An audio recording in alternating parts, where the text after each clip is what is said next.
আজকে আমাদের লাঞ্চে ছিল এগ পোচ কারি, যেটা আমি ফার্স্ট টাইম রান্না করছি। আর তার প্রিপারেশনের আইটেম আমি দেখিয়ে দিচ্ছি। এখানে রয়েছে 4টে ডিম, ধনেপাতা, পেঁয়াজ কুচি, টমেটো, আদা, রসুন, লঙ্কা পেস্ট করে রেখেছি।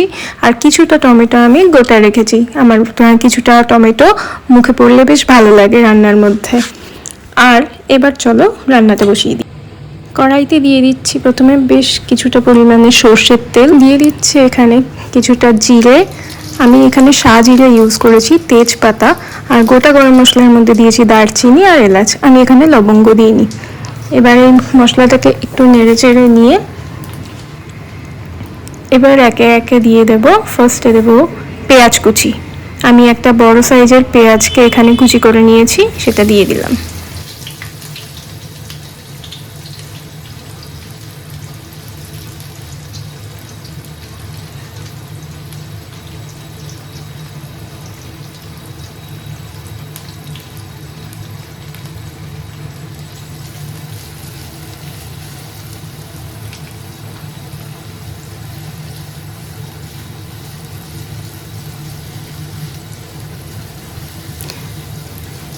পেঁয়াজটা একটু হালকা লাল লাল হয়ে এলে, এখানে পেঁয়াজটা খুব বেশি ভাজার প্রয়োজন নেই, আমি এখানে হালকাই ভেজেছি।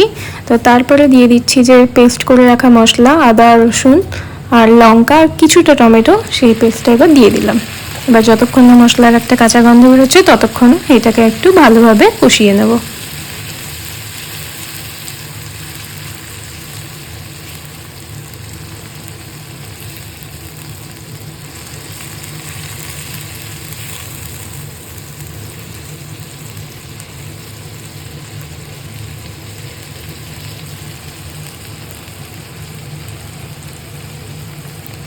এরপর দিয়ে দেব এখানে স্বাদ মতো লবণ।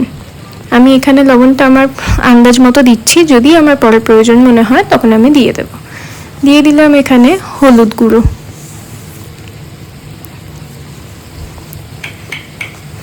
এবার এটাকে একটু আবার ভালোভাবে নেড়ে নেব।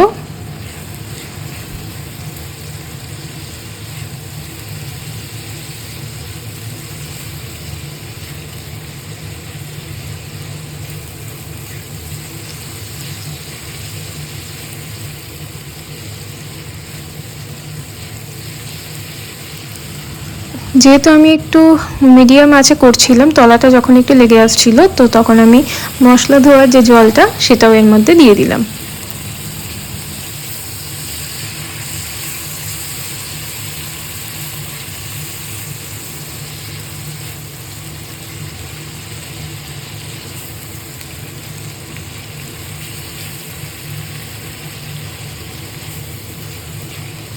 আবার একটু ভালোভাবে নেড়ে চেড়ে এবার যে বাকি টমেটো কুচিটা ছিল সেটাও আমি এখানে অ্যাড করছি।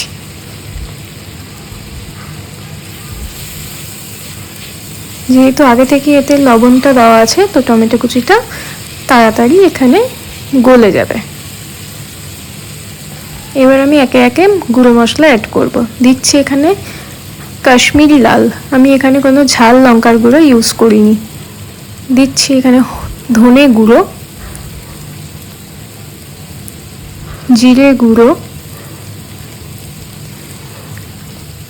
গুঁড়ো মশলা দিয়ে আমি এখানে অল্প একটু উষ্ণ গরম জল অ্যাড করছি, যাতে রান্নার তলাটা লেগে না যায়।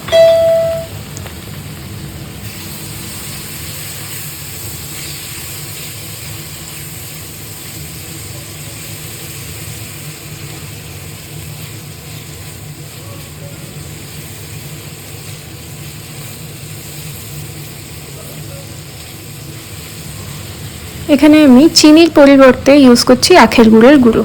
এটা আমি আগেও বলেছি, আমি রান্নাতে কেন আমাদের বাড়িতে চিনি আনা হয় না, আমরা চিনি ইউজ করি না, তার পরিবর্তে আমরা জ্যাগরি পাউডারটাই দিই। এবার ভালোভাবে একটু কষিয়ে নিচ্ছি।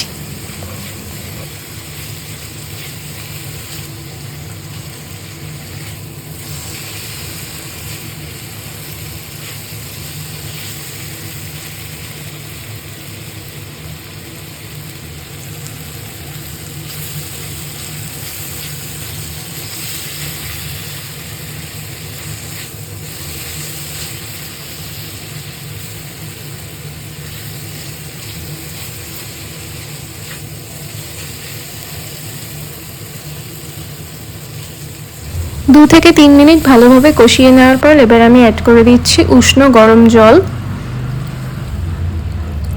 এই জলটা দিয়ে মশলাটা এখন ফুটে আসা অবধি ওয়েট করব।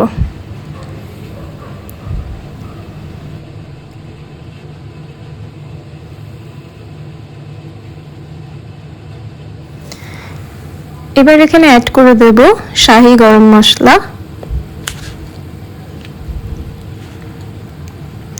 আর বেশ কিছুটা পরিমাণে ধনেপাতা। আমি এখানে ধনেপাতাটা কুচিয়ে দিইনি, বড় বড় পাতা অবস্থাতেই আমি দিয়ে দিয়েছি।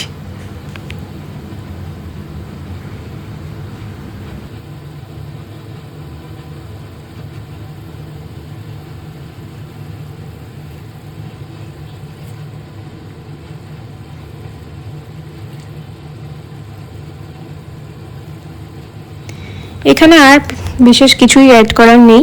পরে আমি লবণটাকে টেস্ট করে নিয়েছিলাম, একটু দেওয়ার দরকার ছিল, আমি যেটা দিয়েছি সেটা আমি আর ভিডিওতে দেখাইনি।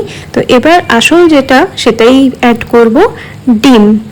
তো ডিম আমি এখানে একটা বাটিতে করে নিয়ে নিয়েছি ভেঙে যাওয়ার ভয়ে।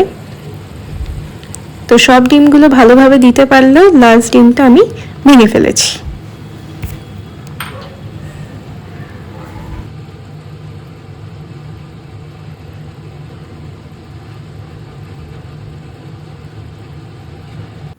বেশ কিছুক্ষণ ঢাকা দিয়ে রেখে আমার ডিমটা রান্না করা হয়ে গেছে। এবার আমি এটাকে আস্তে করে উল্টে দেওয়ার চেষ্টা করতে গিয়েও ফেলড, উল্টাতে পারছিলাম না। তো তোমরা এটা সাবধানে করো। তো এটা উল্টে দিয়ে ঢাকা দিয়ে রেখে দিলেই আইটেমটা রেডি। চলো টাটা, ভালো লাগলে সাবস্ক্রাইব করবে, লাইক করবে আর শেয়ার করে দিও।